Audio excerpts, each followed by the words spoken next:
If you haven't got a clue, Tony's got the answer for you. Welcome back, good fellas, and we're back with another episode of Ask Tony Tuesday. I got 2 questions for you. Are you ready? I'm ready. All right, first question of the day. This one is asked a lot. Okay. Very important question. Do I or my contractor have to be on site at the time of installation? At the time of installation, it's always helpful in case there's any questions, but no. The homeowner especially. We do a lot of homeowners, but if you want to see the process and you have any questions, a lot of times when we're carrying stuff in, if people are there, they kind of get in the way. I mean, I understand they want to see what's going on. I understand they're excited about it, but if they're in the way, it kind of makes things a little bit harder. It's a good idea to be there just to to make sure it's everything that looks good when we're done and we clean everything up, and at that point, yeah, it's always good to be there. As far as your contract, you have a contractor. It's also good in case something comes up. Maybe when we go to do the installation, maybe a cabinet is loose or something's out of level. So then that's always a good thing to have your contractor there to make those adjustments or fix them, so we don't have to go back. So we can do the installation. So those are, I would say it's a good idea to be there. If it's pretty cut and dry, if we know what we're doing, it's not something crazy, most of the time we can get away without anybody being there. But it's always a good idea just to be there, just to make sure. But if you can, just kind of stay to the side, because pieces are heavy. So we try to get in safely, get out safely. Yeah. But I would say it's actually probably more important that somebody's there for template, because template is when all the questions are, by the time we go in with the finished pieces, I mean, there's really nothing to change. It's at that point, it's already done. We're just putting pieces together.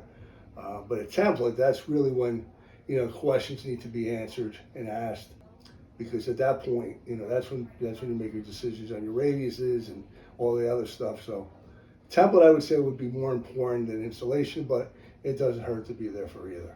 Yeah. I think the most important thing for installation for a contractor to be there is when you have things that are unfinished that still need to be set up. It happens the majority of the time. We'll go to do a template, and Danny, our template guy, will check the cabinets, but until the old cabinets are if it's new construction, until they go in, we don't really know until we go do the installation how level they are or how unlevel they are. And if they're, we can only shim up so much, because, once you start shimming more than a quarter inch, it doesn't really look right. So we can only do so much. So if the contractor is there, the cabinet guy is there, he can make those adjustments and we can continue with the installation.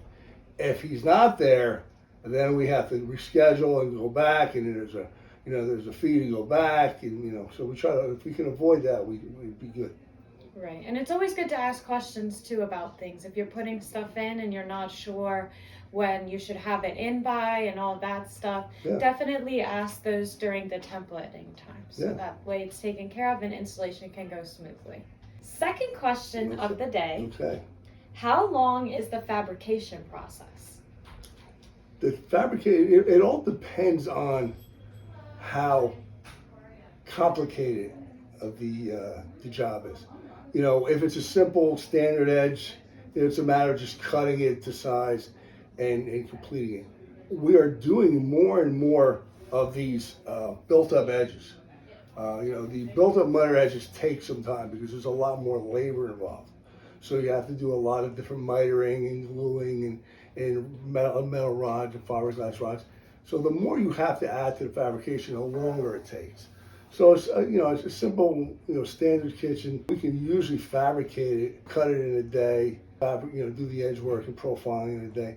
I would say probably 2 to 3 days for us in the shop to get the job ready to go out. And then of course once we get it scheduled, to do the install. Again, it depends on if we're doing a rip out or we're not doing a rip out. Usually 3-4 hours, and we can do the average kitchen and get in and out for install. But again, it always depends. Some people want really intricate stuff. I mean, we've done some crazy edge work. We've done some, crazy different overhangs, or we've done jobs where there's 4 different waterfall edges, and those all take time. Yeah. But we tell people that up front. If our normal turnaround time is 7 to 10 days or 10 to 14 days, whatever it is now, because we're still having a shortage on manpower. Seems like we always do. But whenever you have anything intricate, because we don't rush anything, if it's not right, it's not leaving. If we want to put it in our own houses, it's not going in anybody else's house. So, you can't rush that kind of stuff. You can't rush miters. You want to try to make sure the edges, the veining lines up, and all that stuff takes time, because there's a lot more in doing the layout to make sure that all that stuff lines up.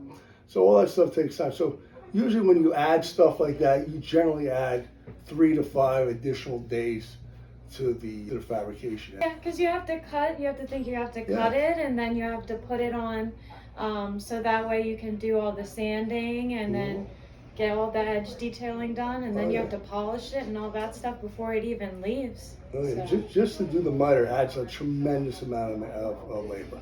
Yeah. It's not just polishing an edge now it's mitering everything, gluing everything, making sure everything, it's all got to be pre-figured out. So we're like I said, we're matching veins, and it becomes a lot more labor. Yeah. So it takes more time. It just depends on the project. Yeah. But don't get me wrong, we like doing them. We're always up for a challenge. If you can dream it, we'll do it.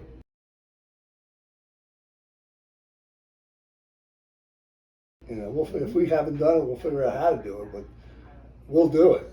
That's what I like about what we do. We're just, so many shops just don't want to touch stuff that is too intricate. But we look forward to trying stuff like that. I mean, we've done stuff that we've never done before, and some of it takes a little bit longer than you anticipate because you're trying to figure out how to do it, but eventually we always seem to figure it out. And you can see behind us today, we have our toy drive tree ready.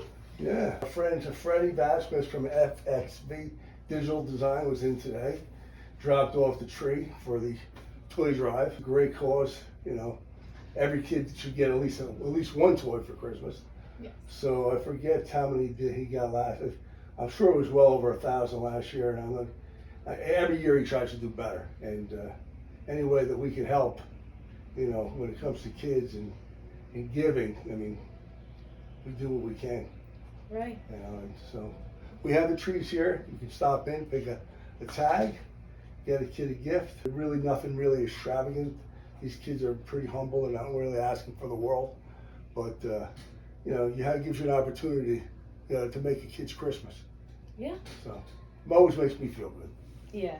So stop in, grab one of these cards off the tree, and then get a kid a gift for Christmas. Yeah. So, grab a couple. Yeah, grab a few if you want to. Yeah. We try every year to get this tree to be bare. So last year we filled it up. I think we filled it up 8 or 10 times. We had more come out. We did. I was really, really pleased with our customers last year coming and picking up tickets. So we did a really good job last year, and I'd like to hopefully we'll do just as good, if not better, this year. Yeah. Those are all the questions I have for you today. Okay. Thanks for answering these questions as always. My pleasure. We will be back next week with another episode. Thank you guys for tuning into this week's episode. We hope you have a wonderful weekend, because it's not actually an Ask Tony Tuesday. Right. It's an Ask Tony Friday.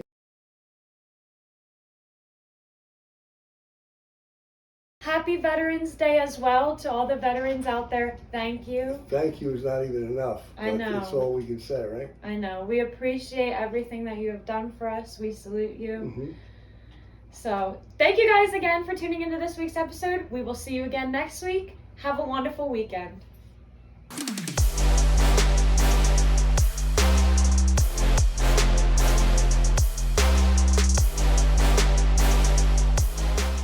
Rocking around the Christmas tree and pumpkin. Happy Halloween, and then you can't even see it in the frame, but then we got Thanksgiving going on.